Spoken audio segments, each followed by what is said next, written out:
Roger, Roger. Sila ang pinakabibong conjoined twins sa mundo. Naghahati sila sa isang katawan.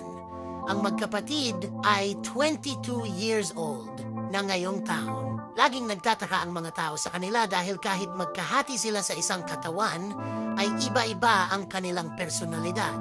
Lagi silang agaw atensyon sa kanilang lugar. Para sa kanilang pamilya ay kakaiba sila. Iba-iba ang kanilang pangangailangan, iba rin ang gusto nilang lalaki. Ang malaking tanong ay, kung nais nilang pakasalan ang gusto nilang lalaki, ano ang gagawin nila? Sa mata ng medisina ay misteryo pa rin ang lagay ng dalawa.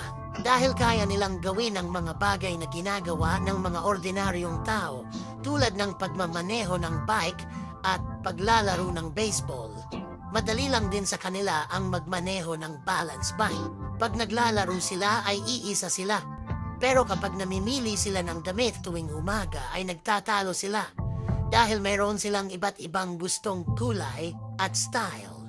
Noong ipinanganak sila, naniniwala ang doktor na hindi sila mabubuhay pero masuwerte sila na lagpasan nila ang pinakadelikadong 24 hours ng kanilang buhay. Noong una, nahihirapan silang gawin ng mga bagay dahil wala silang coordination, dahil mayroon silang sariling ideya. Kaya matagal bago sila natutong maglakad. Habang lumalaki sila, sinubukan nila ang iba't ibang galaw. At matapos ang patuloy na pagsubok, ay nagkaroon rin sila ng coordination. Sa libre nilang oras, ay iniimbitahan nila ang kanilang mga kaibigan sa gala.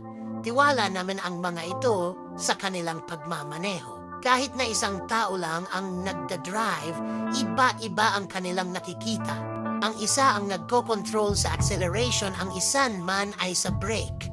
Kaya inabot sila ng taon upang makapagmaneho ng maayos. Kahit nakakaiba sila mula pagkabata ay lagi pa rin silang positibo, bagay na dapat nating tularan mula sa kanila. Namangha ka ba dito?